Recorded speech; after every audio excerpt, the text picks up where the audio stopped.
Hey, what's up everyone? Danny Lightning back with another CSR2 video. So we're checking out the 718 Cayman GT4 by Porsche. We're going to check out the shift pattern, how to tune the car, or at least I should say some tuning advice. And then we're going to do a little bit of review on it. So I will say this car drives very differently on stage 5 than it does on stage 6. I'm going to show you guys both. So this one's currently on stage 5 with one stage 6 part. And the way it shifts is completely different than the way it drives once you get all the stage 6 parts on this guy. So first off, let's look at the tune I currently have for stage 5 with one stage 6 part. So as you upgrade this car, it is going to change drastically. So anyways, let's go do some tuning advice for stage 5. Alright, so the first thing you want to do on this car is tune the tires, transmission second, nitrous last. It does make a difference in what order you turn these parts on the different cars. So basically, you're going to grab your tires, you're going to watch the Evo points up here, the Evo points, and you're going to pull this down until those points get as high as possible. On stage 5 with the one stage 6 part, once it gets all the way down to 8 psi, that gives me the highest Evo. Next, I'm going to take the transmission and I'm either going to pull that over to the left or the right and watch these numbers until they get as high as possible. And finally, I'm going to come over to the nitrous and I'm going to pull this one over to the right until those numbers get as high as possible. So if you're on a stage 5 tune, you should see 8 psi on the tires. Your final drive should move over just a little bit and your nitrous should move over just a little bit. Once this car is maxed out, it may be very different, but we'll try and look at that here in a few minutes. I'm pretty sure I've got this on my content account. I sure hope so, because if not, I won't be able to do the other half of this video, but I'm going to have to go look actually. Alright, so to drive this car on a stage 5 tune, you're going to try to get a perfect start. Right around 30 or 40 miles per hour, somewhere around there, you're going to shift into second gear. All right. Good shift into third. A split second after third, hit your nitrous. Don't hit your nitrous as soon as you get into third or you're going to have wheel spin. All right. So a little bit after third, hit your nitrous and then all good shifts after that. So after we do a couple test runs, then we'll go and try and see if we can do this car on stage 6. So anyways, this is how you do this guy. 3, 2, 1, let's go. Second. Third, nitrous around 6,000 RPMs. Alright, all good shifts. And that's it. Now this car does beat dyno time by a nice amount on stage 5. There we got a 8.722 with a dyno time of a 8.863. So that's a nice dyno beater. All right, this car is pretty decent, guys. Can't complain too much. Let's do one more test run, and then we're gonna get into this car on stage 6. Then we're gonna get into this car completely maxed out and see what it does like that. So here we go. 3, 2, 1, go. Second gear, third, nitrous, fourth, fifth, and sixth. All right. Now I could probably tune that slightly differently and make the final drive a little bit longer, and then I wouldn't need to shift into sixth gear, but it works like this. That run was just a tiny bit slower. I think it's because I shifted into second a little bit later. So, all right. That's how this car goes on stage 5. Now let's go try and check this out on stage 6. Alright, so this is how you drive the car completely maxed out. We're going to get a perfect shift, perfect launch, and then we're going to go a second third as fast as we can after we launch. Alright, so a second third, and then at 2,000 RPMs, we're going to shift into fourth. And you're either going to hit nitrous on 5th or 6th, guys.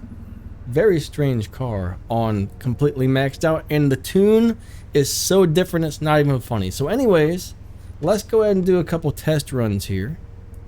Okay, so this one is completely maxed out. I'm on my friend's account, Nitro4CSR, linked to his channel in this video's description. He's nice enough to let me use this account. But what we're going to do is launch. Then we're going to go second, third as quickly as possible. Right around 2,000 RPMs, we're going to shift into fourth. And then we're going to do nitrous on fifth gear. All good shifts after that. This car should run a 7.5 something if you max it out completely.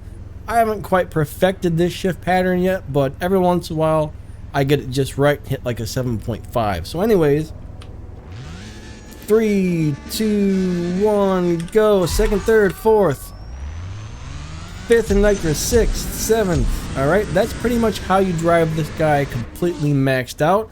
So it's a very different car going from stage 5 to stage 6. There I got a 7.6 something. That should be running 7.5s if I were to drive it just perfect. Somehow I messed something up on the last 2 runs, but I haven't quite figured it out. Sometimes I get 7.5s, sometimes I get 7.6s. Very different car on stage 6. I like the way it drives on stage 5. I don't like how it drives on stage 6. So let's go look at the stage 6 tune, guys, so we can see what this is like on stage 6 as far as how this one needs to be tuned when it's completely maxed out. Okay, so we got the nitrous around 234 and 3.0. We got the final drive all the way over to the right. Well, not all the way. It's over at 4.75, which is pretty close to all the way over. So you can see as you change parts on your cars, guys, cars get tuned very differently according to what parts you have installed. So you cannot just copy people's tunes. If you were to copy my first tune on this car when it's maxed out, it would run like crap-ola because you copied the wrong tune, guys.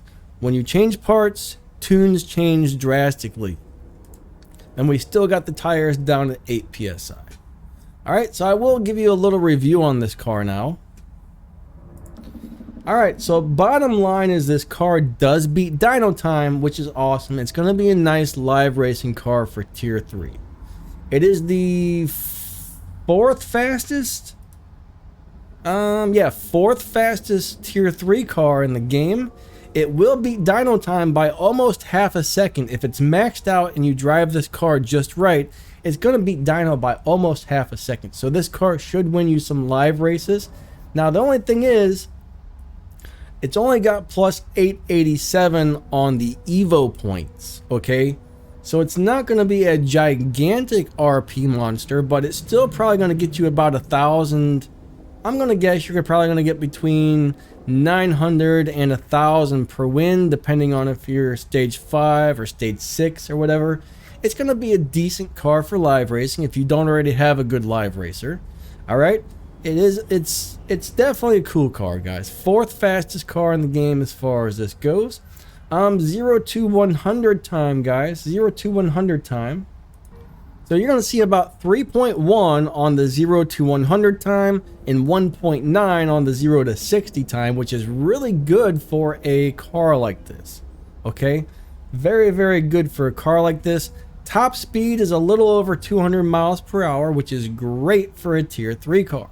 Alright? I would imagine this is probably going to be able to get through Tempest.